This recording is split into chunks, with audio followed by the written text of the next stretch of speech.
Thor! Huh! Yeah! What is he good for? Hitting things with hammer. Say it again! Ah, Thor! Huh! Good God!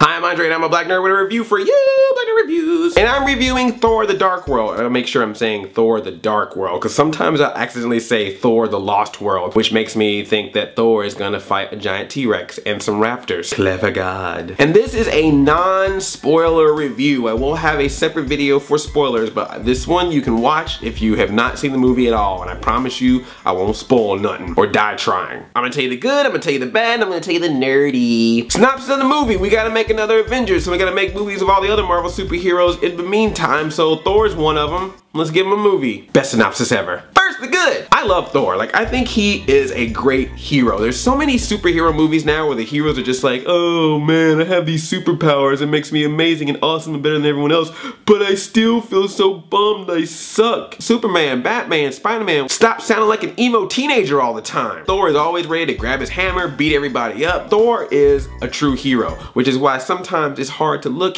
at Chris Hemsworth on screen, because I like women, but I'm just saying sometimes he walks around, there's even a couple scenes where he walks around with no shirt on, and I even had to question myself a little bit. I know I like ladies, but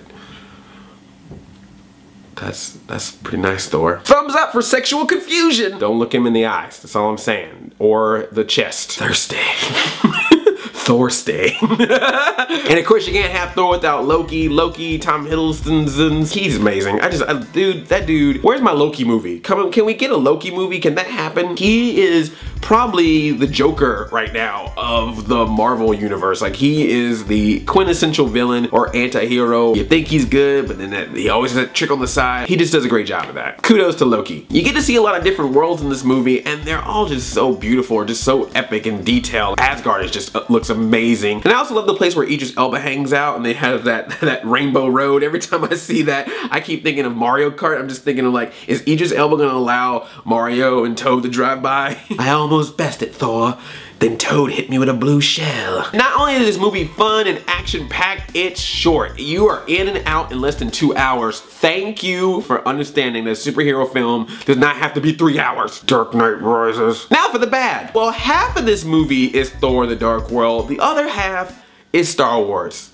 And I'm not kidding. There is a certain sequence in this movie, and I just go, what? Did we accidentally walk into episode 7 early? Because I'm watching Star Wars right now. Not only that, but there's a scene where a ship shows up. It was almost exactly like a scene from Star Trek Into Darkness. Like, all the way down to the detail of how the ship got there, what it did when it got there. I was like, I saw this already back in May. I saw this. It had Zachary Quinto with pointy ears. Seen this already. So if you like Star Wars, if you like Star Trek, if you like other movies that you've seen, then you'll like Thor the Dark World, because it's pretty much elements from every movie you've ever seen like this. Not to say that that's bad, it was still enjoyable. It's just, don't look for anything new or special in this movie. This is a sequel in its finest form. Some of the jokes were funny, some of the jokes we could have done without. There was this part where Natalie Portman meets, like, the woman warrior that fights with Thor, and they had kind of been dropping these hints that, hey, Thor, maybe you should stop thinking about Jane Foster and hook up with this chick that, like, fights beside you all the time. But then when it gets to the point where those women actually meet, they don't really follow through. You kind of get a feeling like a cat fight's gonna happen, and it never actually does. What's the point of setting that up if you don't follow through? I want some girl-on-girl fights in my Marvel movies, or just in any movies in general. There's actually some movies you can buy specifically just for women fighting each other.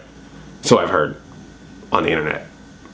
With my credit card. Enough of the nerdy. At this point, you should know in a Marvel movie to stay after the credits. There's still people that get up when the credits start rolling. It's like, come on guys, haven't you learned by now? There's actually 2 after credit scenes in this one, which come on now, we're getting a little silly with these after credit scenes. Like, when's the point where we're just gonna have, like, all right, we're gonna have a credit scene, and then we're gonna show the cast name, and another credit scene, and then we're gonna show who made the sets, and another credit scene, and then we're gonna show some more stuff, and then someone will return. It's like, okay, we got it. Put some after credit scenes before the credits and call it a movie. You may see a cameo from a guy that always does cameos in these movies. Excelsior. And there's also a kind of cameo from someone else. I won't say who it is, but I was like, oh, that's pretty clever. Hey, just a reminder, I'm in the Marvel Universe too, and you may see me later on in movies, so I'm just, in case you forgot, I just want to let you know I'm still around, and I may be coming soon to a theater near you.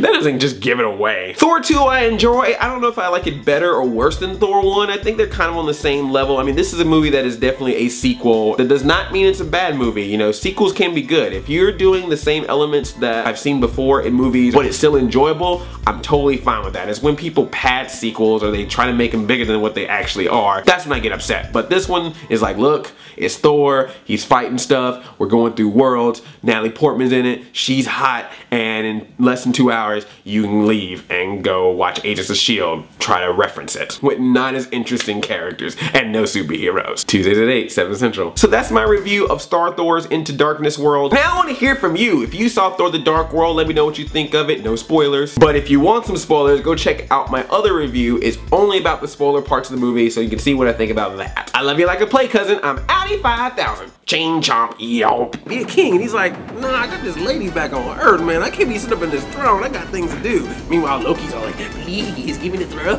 please. I want it. I don't have a woman. Give me the throne. See? It's an Oscar performance here. Thank you. Thursday. Thor's Day.